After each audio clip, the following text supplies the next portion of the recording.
Welcome. Good morning. I'm seeing people coming in through Zoom.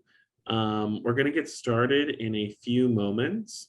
Now is a great time to make sure that you have your art supplies set up, that you're comfy, can see the computer clearly. It's a good time to stretch, get ready, because we're going to have about 30 minutes together today where you're going to be making an artwork and then learning about some art and conservation from the Smithsonian. While you get started, enjoy looking at some of the artworks you see here. And if you have time before we get started, feel free to put some of your questions in the chat that you have about these artworks.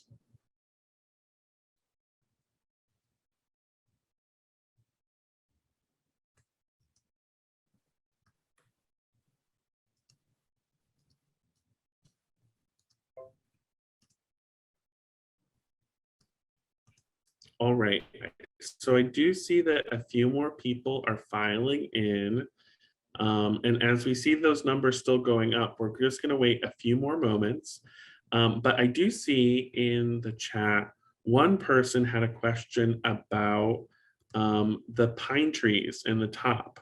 They were kind of curious about the pine trees by the water. So I think, Ellen, that one might be from your museum, and I was hoping you could tell them maybe a little bit about why someone's on the boat in the water in the middle of winter.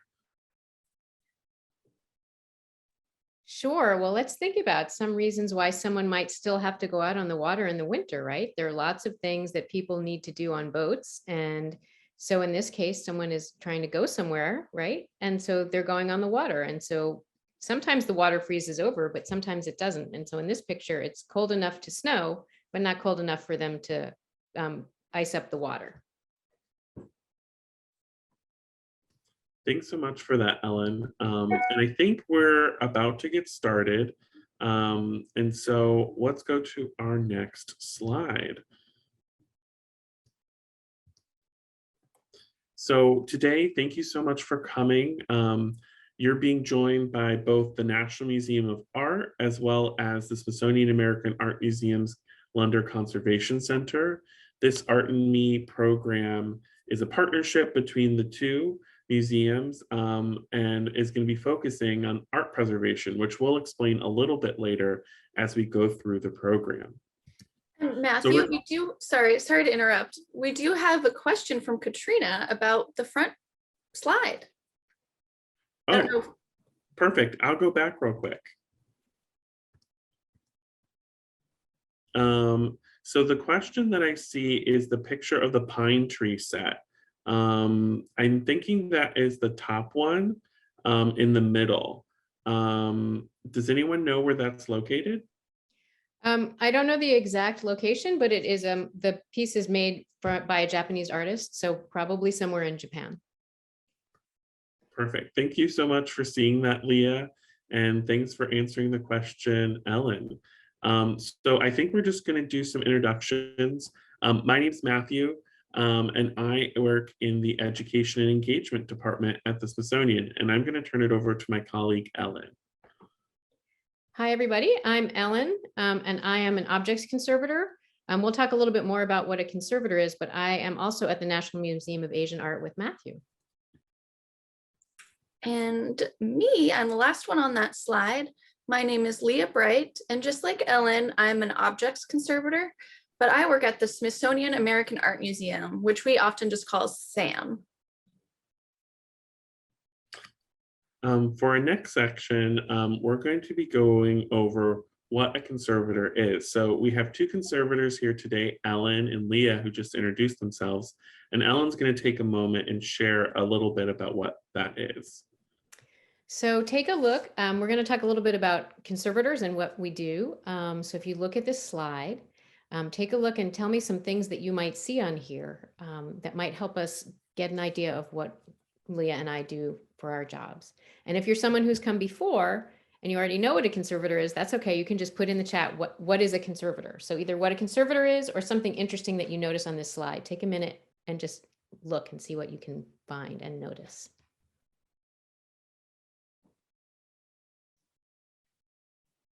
So take a look at Leah and see if she's wearing anything special or different that you might not wear walking down the street. Take a look. What do you think she's doing in the picture? Anything like that would be great. So I see some typing and the first answers come in and someone noticed the gloves that she's wearing. Right.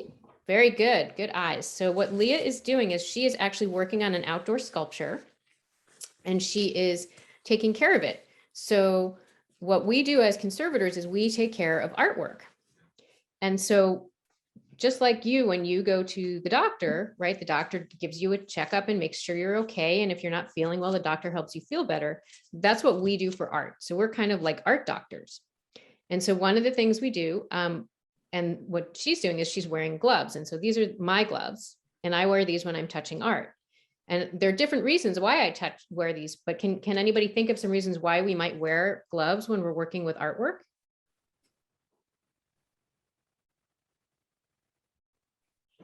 Right. So So oh, sorry, go ahead. No, go ahead, Ellen. I think you saw the same thing I did. Yeah. So, right. So it protects the art. It keeps, we have fingerprints, sorry, oils, our fingerprints, our fingers have oils on them. Even when you wash your hands really well, there's oil on your fingers and it can damage some kinds of art. So we wear the gloves to protect the art when we're touching it. And then also we wear gloves sometimes to protect our hands. Right, Maya, because our hands have grease and oil on them. And it protects the art, but it also protects us. So like Leah is cleaning the sculpture with something that might not be good for my skin or her skin, and it can damage. So that way we are wearing them for both reasons. And the other thing that she is not wearing, but I am wearing, I don't know if you can see it. Can you see what I'm wearing? This coat, my white coat? Does it look familiar at all? When you go to the doctor, does the doctor ever have a white coat on? They don't wear those so much anymore, but this is a lab coat. Right, exactly. Thank you, Alexandria. It's a lab coat and I wear it again. I wear it to protect me so that if I'm working with things to clean the art or take care of the art, I don't get dirty, but I also wear it to protect the art because sometimes if I'm wearing something with a button on it or a fuzzy sweater, I don't want to get stuff all over the artwork. So in both cases, they're part of our job to help protect us and the artwork. And so I think we're okay to go to the next one unless anyone has any questions. So now we're going to get into the main part where you get to make your own sculpture as part of the activity. And normally we have a friend, Laura, who does this with us, and Laura couldn't be there here today. So I'm going to do it for her. But I am not as good at it as Laura is. So if I miss some instructions, put in the chat or the questions, let me know if there's anything that's not clear or something that you would like to know about. But what we're going to do is we're going to talk about cold, because as you saw in those first pictures, all of those were snow, but what the idea was is that things that are out in the snow in the winter get cold, right?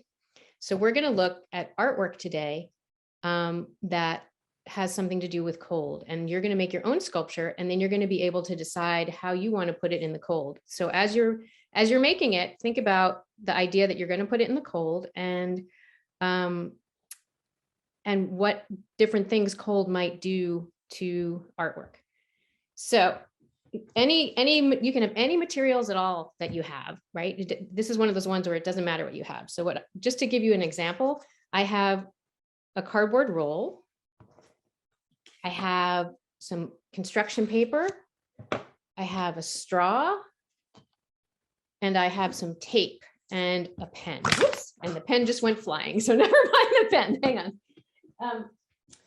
So I was looking at it and I thought it might be cool to make a tower. So like maybe have this be the tower and this could be the flagpole. So I am gonna, for my sculpture, I'm gonna cut a piece. Whoops, sorry, so you can see it. And then I wanna tape it on to here, so that I have a flag, and then I want to put it together so that when it's done, it's going to look like this. It's going to be a little tower, but you can make anything you want. We each made some other ones and each thing is different and you can use whatever materials you have. It's anything that you like the looks of and you're having fun making, and that'll be good for this project. So we're going to talk a little bit about some of the artwork that we have in our collections and how they go in the cold while you're making your project. And then as you're doing that, think about your project and how you might want to do it.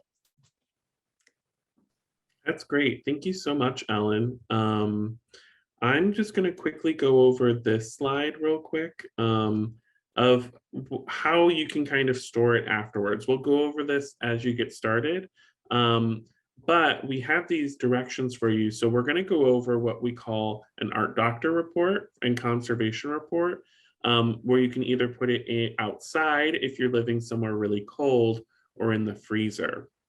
But be sure to to find a good spot where your sculpture will be chilly and will be cold the entire time.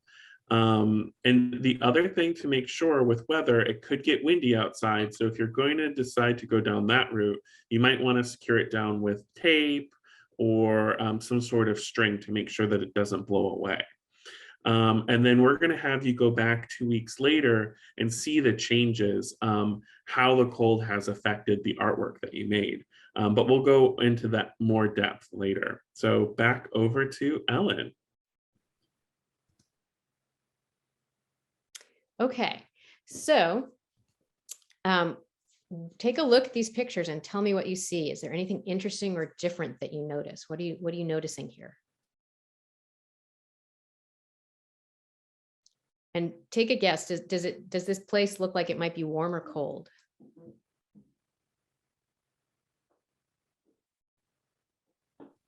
So Ellen, I think I see people typing, and some people say they see, it looks like an igloo or a glacier. It just looks like a very cold wall of ice. Right. So what you're looking at is actually a really big cave, and it's made out of limestone, so it's a whitish rock. But so this is a special cave. It's a couple of different ones, but caves are a really good place to store artwork because they are colder than outside and it's a very constant temperature. And so things like films and photographs and all kinds of different materials are much safer when they're stored in the cold. And so these are different facilities, different places where artwork and different kinds of records, writing and movies and all kinds of films, all that kind of stuff are stored so that they stay safe for longer. And so it's just kind of a cool way to do it, but it also means you don't have to that the temperature is going to stay the same. You don't have to worry about it breaking. It's always this temperature in these caves. And so there are a lot of different places that store different information and records, and we store artwork in places like this as well. So this is not where any of our stuff is stored, but I thought they were really cool pictures, so I wanted to share them with you. So you can go to the next one, Matthew. So there's also, this is sort of more what our storage would look like, where we have shelves and it's basically like a really big refrigerator or a really big freezer. So one of the things when you're thinking about your project that you're making is if you want to store it and think about whether or not you want to keep it safe, one way that we store things and keep, not everything, but certain things, certain kinds of artwork we store and keep safe in the cold. And so that's one thing to think about. Do you want to keep it in the cold to keep it safe? And so we have a question from one of our audience members. So someone said caves are cold, but what about moisture? I think they're worried about, well, can these things get wet even if the cold is good? And I think you might get to that a little bit later. Yep, and that is an excellent question. And so yes, that is true. So that's why you don't store it in any cave and every cave. There are very specific caves that have the appropriate right humidity, so it's not too moist. Also, I don't know if you can see in the pictures, but we always, anything we store, we put it in a box and we wrap it in plastic and we have extra protection, but we wouldn't store it. There are some really cool caves near where we are in Washington, D.C., where they have stalagmites and stalactites, which are from moisture and minerals dripping and things like that. That is not a good cave to store artwork in. You wouldn't want to do that. So you look for a specific kind of cave that has the temperature and moisture that you would want. And then I noticed someone said indoors may not be cold, but could it be dry? Yes, it can. Sometimes it's too dry, sometimes it's too wet. It depends on the weather and on your heating system and a lot of different things, which I'm not sure we have time to go into today, but maybe we can do a session on temperature and relative humidity for another Art and Me. So Matthew, why don't we go to the next one, just quickly give an idea. Okay, so this gives you an idea of how we might store something and the kind of thing we might store. This is an object in our collection. It's a photograph. And the kind of photograph it is very sensitive. It's sensitive to light. I mean, some photographs are sensitive to light, some photographs are sensitive to dark, but when it's cold, it helps slow down any kind of deterioration you might have. And so in this case, sometimes we have them framed and wrapped in plastic, like you can see on the shelf over here. And then sometimes we have them in boxes, but this would be the kind of artwork that might need to be stored in the cold. And then Leah's going to show you another one that's good for cold storage as well. Yes, so this really interesting artwork is kind of a little bit of what Ellen was talking about, but a little bit more like a sculpture too. So it's very unique. It's one of my favorite artworks. So take a look and tell me what kind of colors you see.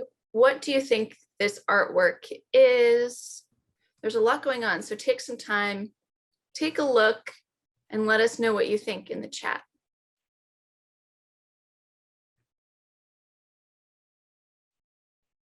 And do you have any ideas what this might be made out of? This may be something that you have never actually used before, but we used to use a lot. Our first guess was potentially, it looks like it could be wood. And then when you asked about colors, someone said red. Good job. Yeah, Alexandria, good guess with wood. Traditionally, these types of objects absolutely would be made out of wood, but this is very unique and it's not. Oh, and Gabrielle, it does look like a present. She said it looks like a present and that maybe it's made out of plastic. Very good guesses. Yeah, and someone else said the red parts are shiny, so it looks like recycled paper and plastic. Brilliant guesses. I love it. Everyone is seeing that there's red and it's kind of shiny. So I bet now most of us watch movies just on TV, at least I do on my computer. But a long time ago, oh, Ronan thinks it's a cookie jar and also sees the red. It does kind of look like a cookie jar. That is brilliant. Yes, so now we see movies just generally on our screens, but before, movies used to be on film, on like camera film. And that's actually what this is made out of. It's a basket. And so the artist, whose name is Gail Tremblay, she was a Native American artist. And she used traditional basket making techniques from her ancestors, but instead of using materials like Alexandria guessed wood, instead of using wood and plant material, she used movie film. And I think on the next slide, you might be able to see a little bit better the film. And I don't know if any of you all have actually seen film, but it can come in different colors. And on the photograph on the left, you might be able to see some kind of pattern, and that's the little images of the movie. And so just like Ellen was talking about with photographs and film, this object, it would be much safer if it was stored in a cool or a cold storage, because it would slow down that film deteriorating or breaking down. Yeah, so this is a basket made out of movie film. And we have lots of other objects in our collection, but not all of them are made out of film. This one, oh yeah, perfect. One of our outdoor sculptures. And can you put in the chat what is different in these photos? What's going on? Can you tell what's different? How this outdoor sculpture is different between these two photos?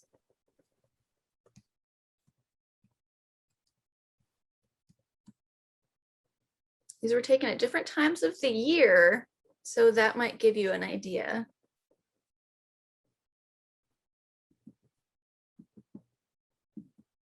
So the photo on the left, I actually took just a few days ago here in Washington, D.C. when we had a big snowstorm. So this outdoor sculpture has to, yes, good job, John. The cold is darker. Yes, that's very true, Katrina. Snow and the Blue from Rachel. Yes, everyone, good job. Yes, so the photo on the left was with this sculpture after a snowstorm. So it was very cold. And then on the right is in the summertime when it's hot. So an outdoor sculpture, we can't really move it to different storage locations. This sculpture that's called Vaquero by the artist Luis Jimenez is made out of fiberglass, which is what some cars are made out of. So it's made out of materials that actually do okay in the cold and in the heat. But it would prefer to be in not quite such an extreme cold. I don't know if any of you have ever put a drink, like a glass or a can of soda or something, and put it in the freezer. I've unfortunately have done that many times before, but the can might get really puffy and maybe explode. And if there's a lot of water that gets inside outdoor sculptures and then it freezes, things like that can start to happen to sculptures, which is bad. Yeah, so that could be, the weather can have a bad impact on some of our outdoor sculptures. Yes, good job, everybody. Feel free to let us know if you have any more questions. But I think with that, we could move on to some of our own artwork.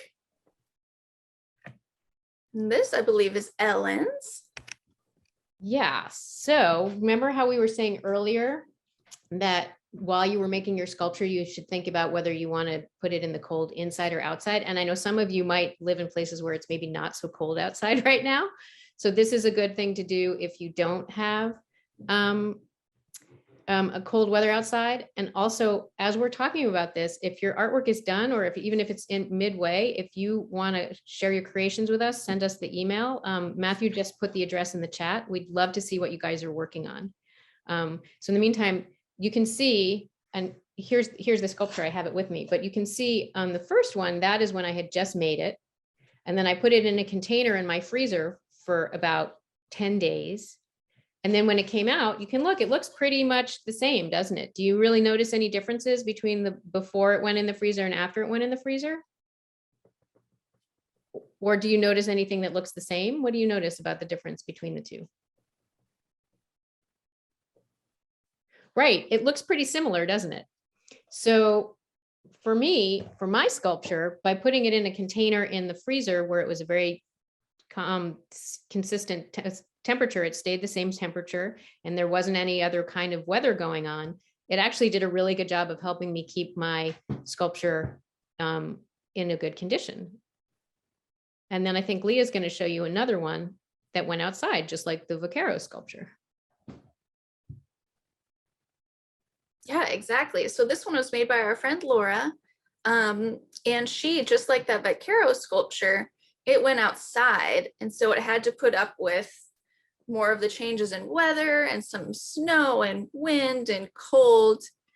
And so you might see some differences.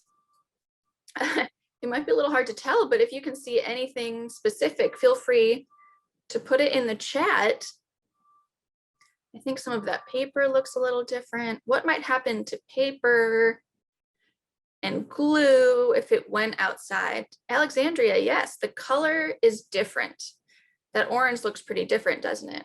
I think maybe because it was out in the sunlight, and even if it wasn't sunny, it was cold and it was cloudy, but it was still getting exposure to light. So it does look like the color changed a little bit. And on that bottom one, I think the green paper completely fell off of the box. So now you see something totally different underneath.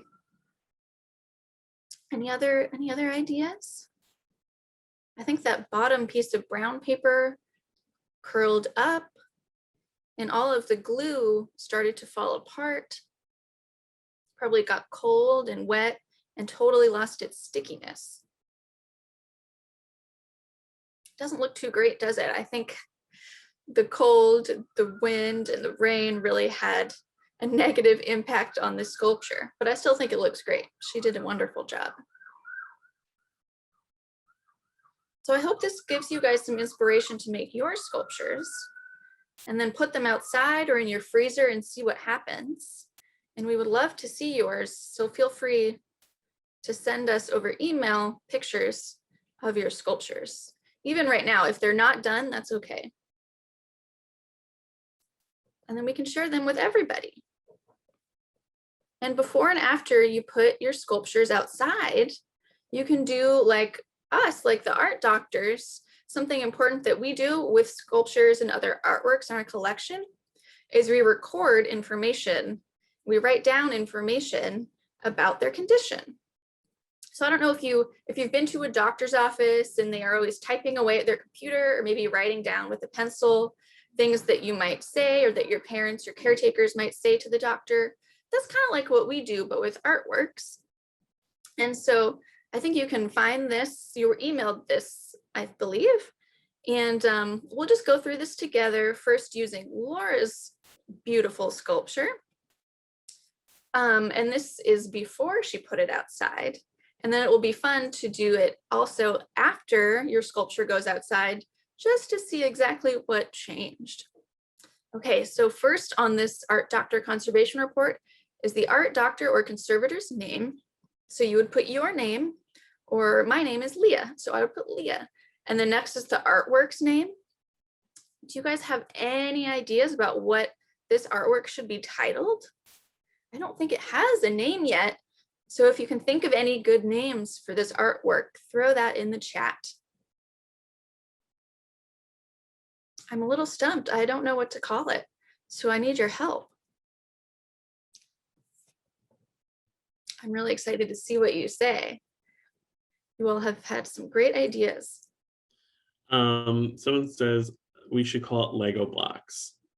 Lego blocks, yes, it definitely reminds me of Legos too. And bricks, good job, Gabrielle. Yes, it definitely looks like bricks. Lego bricks.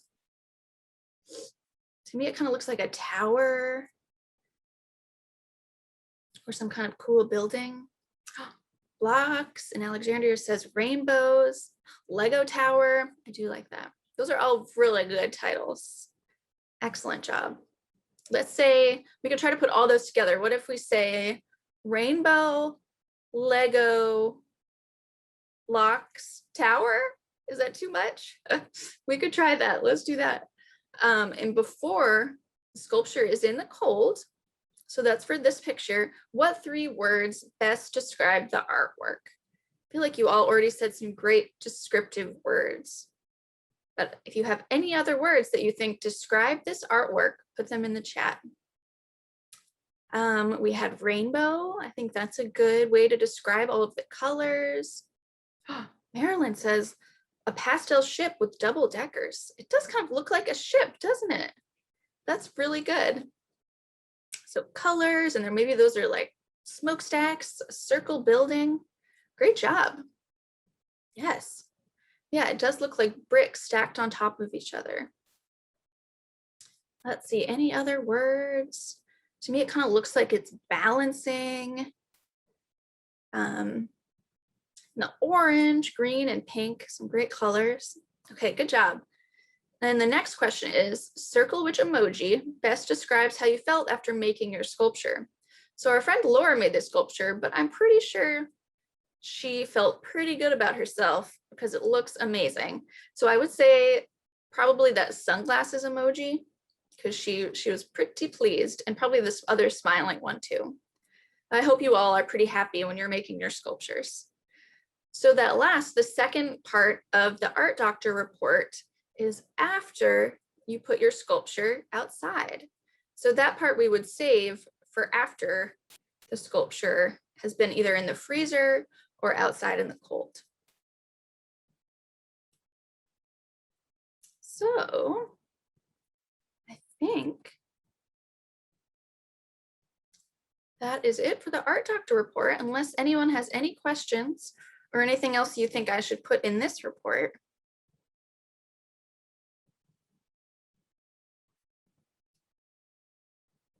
Well, thank you so much, Leah. I don't see any questions right now. Okay. And so what I will do is I just want to share real quick that you can still send us your pictures of your sculptures at the address publicaffairs.asia@si.edu. And that we'll make sure to add it to our learning lab with resources about today's program.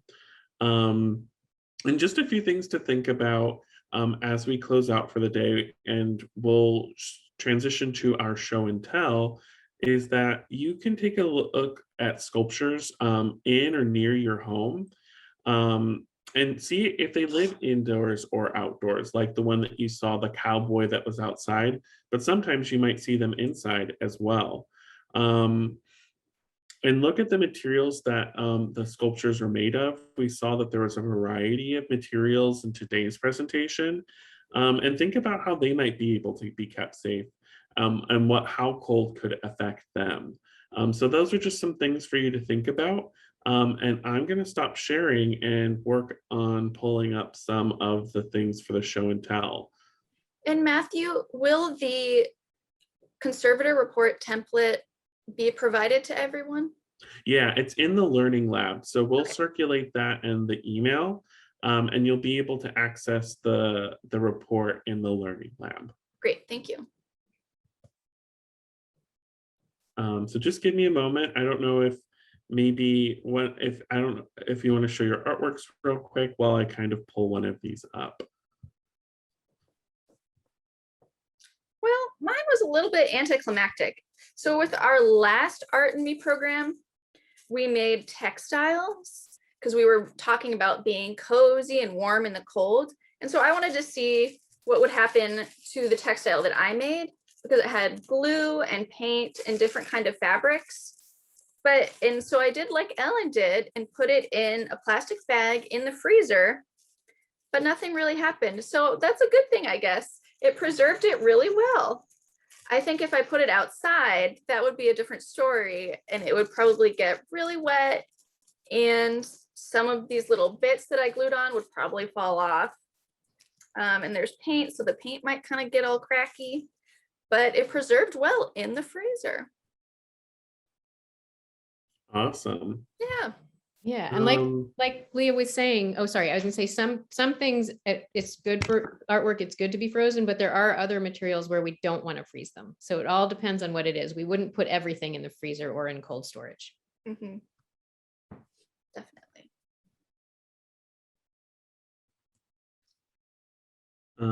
We have a lot coming in right now. So I'm just going to queue up a few of them and share the screen shortly with just the first few.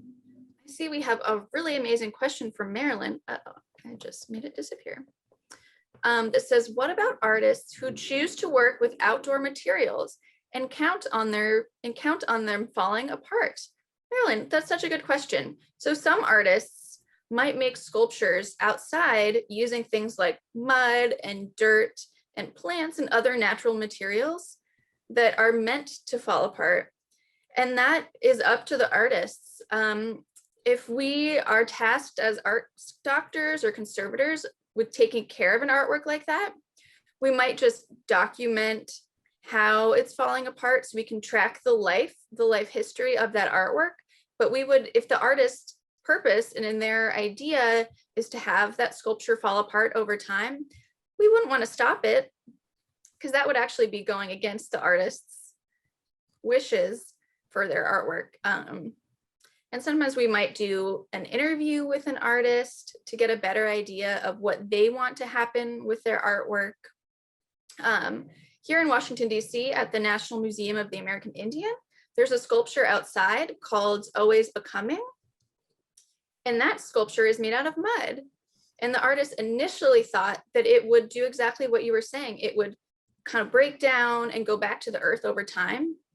But in collaboration with the museum, the artist decided to keep it going. And so now every year with some of the art doctors and students and the artists, they all get together and help put more mud on the sculptures to kind of bring them back to their original state. So there's lots of different options for artworks like that. And I noticed there's also a question about ice sculptures. And then it goes back to what Leo was saying, right? Because it all has to do with what is the artist, what does the person who made the ice sculpture want, right? So just think about like when you're making your projects or your activities and your art, you have a very specific idea of what you want it to be, right? And so do other artists. So some people who make ice sculptures, they want them preserved and they might want them in the freezer, and other people specifically want them to melt as it gets warmer. So it all depends on what the artist's idea is when they're making and creating their artworks. I love that question. I'm from Alaska, so we have a lot of ice sculptures, and some of my best memories are going to sculpture parks and playgrounds all made out of ice. So that's a really great question. And so what happens when it gets warmer? Do they just let them melt? Yeah, pretty much. Yeah. That's partly why it's so fun, because you go and you kind of have this sense that you're seeing something really special and temporary. Cool. Mm-hmm. So I have some of them lined up if we're ready for the show and tell. Yeah, that would be great. I can't wait to see what everybody did. It's our favorite part. Okay. So I think, is everyone seeing this egg carton design? Yep. So Looks this great. is from Ronit. Cool. I love the rainbow. So many colors. Mm-hmm. Yeah, and I think job. the pipe cleaners are really creative in the middle, and like how the red matches up and with the yellow. And if you see your project or your activity on the screen and you want to tell us, let us know if you've decided if you're going to freeze it or put it outside. I'm very curious to know what people are thinking. Yeah. We'd be really curious to know. So let's see if I can move to the next one as effortlessly as Laura does.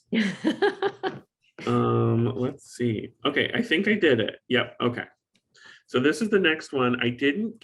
There were lots of pictures of the family making the artwork, but I only wanted to show the ones of the artwork. So I didn't see anyone's faces, but I have two of them from Alexandria Scott's family. This one right here is really exciting. What I see is like an eye and a mouth, and sort of creating a face, which I think is a lot of fun. Yeah, neat. Yeah, that's very creative. Yeah. Yeah. Are those bottle caps? Is that what the eyes are? Yeah. Yeah, they could be. Yeah, bottle caps. You know what it's hard to see the depth, but it also looks like an empty paint container almost, like, Oh, you're right. It could be deeper. Yeah, Yeah. it could be deeper. It depends. I love this project because people can use anything they have in their house that they can find or that they can think of using. Yeah. And the red and the green makes me think of Christmas. And because it's still cold outside, it doesn't feel that far away. All right. So this is again from the same family working together to create. And I think, Ellen, I would say that perhaps they were inspired by your tower idea. Yeah. Oh, good. I like it. Cool. And I see also a box and some construction paper and some tape, all kinds of good materials there. Yeah, and it looks like there's more materials to make others. So maybe there might be a few things that could go outside, and you could experiment with putting some in the freezer and some outdoors. Yes, definitely. Just because this program is ending doesn't mean you have to stop making them. You can make lots of sculptures and put them in all kinds of different places and see what happens. Great idea. And you can send it to, if you send us to that email address, you can show us all the different things once you put them outside and in the freezer. Because we'd love to see what happens afterwards too. And then this one is from Gabrielle. And I think this one was called something with towers. So it looks like this is some styrofoam, and that they were kind of creating an assemblage with like the different materials and grouping them together with the pipe cleaners. Yeah. And I like the two different blues together. That's really neat looking. Yeah. Yeah, I would be very curious what happens to this, either outside or in the freezer. Yeah, absolutely. I've never worked with an art object that has styrofoam in it. I don't know if it would be okay to freeze or not. That would be an interesting question. Yeah. Oh, Maya's tower is going to go outside. Cool. We wish the tower best of luck. Well, and if you send us the picture of what it looks like after 2 weeks, we can make sure to add that to the learning lab as well. So I can quickly look to see if there are maybe one or two more that have come into the inbox that I could share now. And if Okay. there's any other questions, feel free to ask Ellen and Laura while I look for some additional artworks. Yeah, if you have any questions about the project or being a conservator or either of our museums, we'd be happy to talk to you about any of that.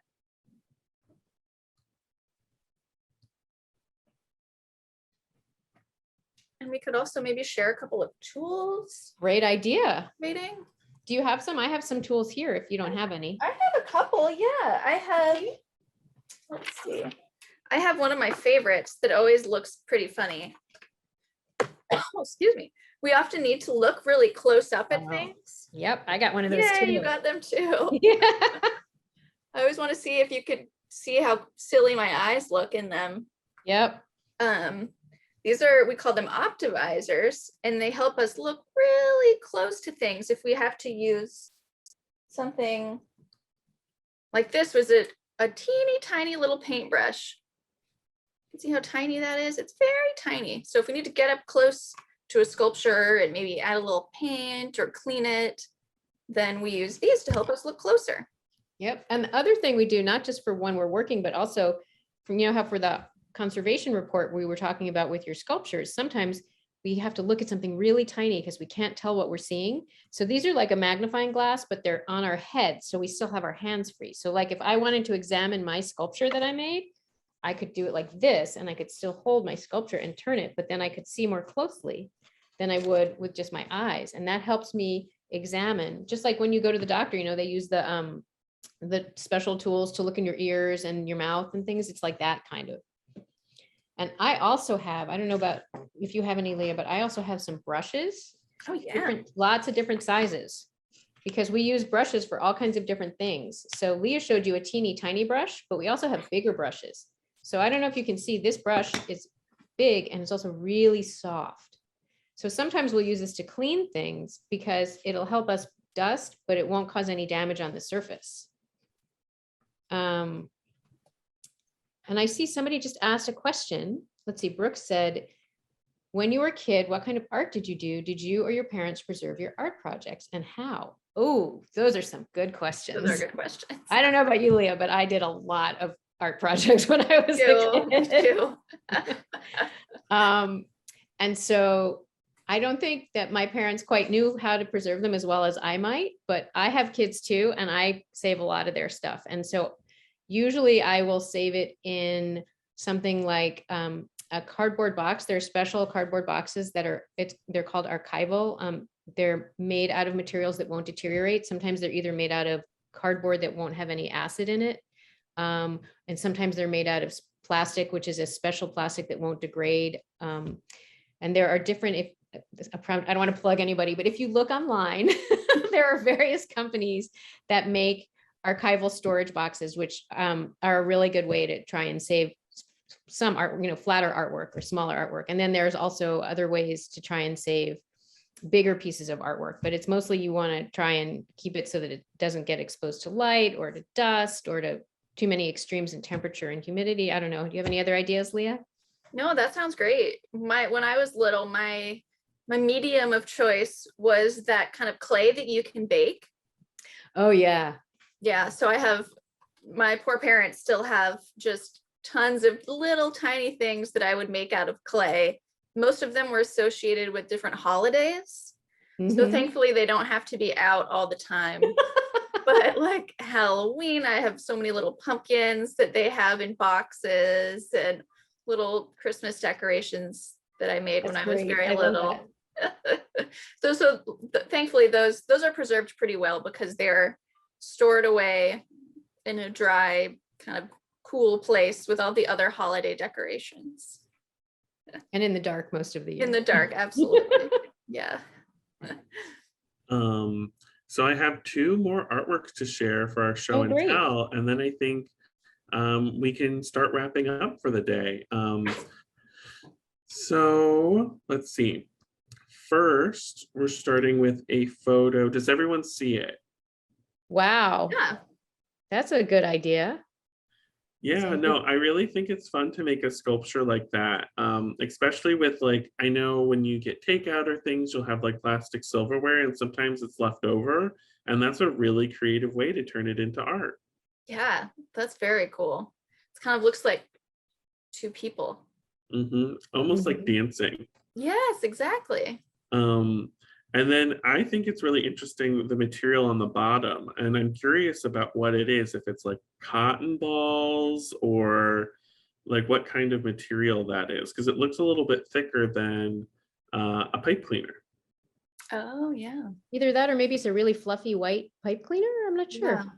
Yeah, no, it's really cool though. It definitely Mhm. caught my attention. Um, and then let's see. I'm trying to move to the other Oh, one. So this is again, so the Scott family sent us another picture of something they took to heart that they could keep making. Great. And I know someone sent a picture with their face, and so they sent it without anyone's faces in it, so we could share the artwork. So we want to look at this one, which I think is super cool. I Yeah, love the neat. tape and sort of the extra texture that it creates on the artwork. Right. And that clay reminds me of the artwork Leah was just talking about that she made absolutely. as a kid. Yeah, no, this one's really creative. And then the colors are just really nice. The difference between the construction paper and the pipe cleaners, it kind of brings it all together. Mm-hmm. Yep, that's great. Oh, I'm so glad you guys sent in all of these different pictures for us to see your projects. They're really fun. Yeah. And people are congratulating everyone for making it look like snow at the bottom and really took the idea of making it look like it was a cold environment for the people as well, from the one where we weren't sure what it looked like at the bottom. Yeah, awesome. It looks like Ronit had one more question before we go. It said, what if we had a piece of paper and we forgot it in the snow? Oh, yeah. That's probably not the best place for a piece of paper. Has Yeah. anyone ever done that? What do you think would happen to a piece of paper if we forgot it in the snow? Yeah, it would get wet and probably kind of mushy, and it probably wouldn't last very well in the snow. Yeah, good question. Mm-hmm. And then Kimio had a question about not being able to find maybe the art doctor report. And so we're going to be sending out a learning lab in an email tomorrow. So check your emails and it will have a link to our learning lab, which will have access to all the artworks that you saw today. It will have the PowerPoint, and it will also have the art doctor report, which you can download and use for taking notes. So you'll have all those materials ready for your little experiment that you're going to be doing with the cold.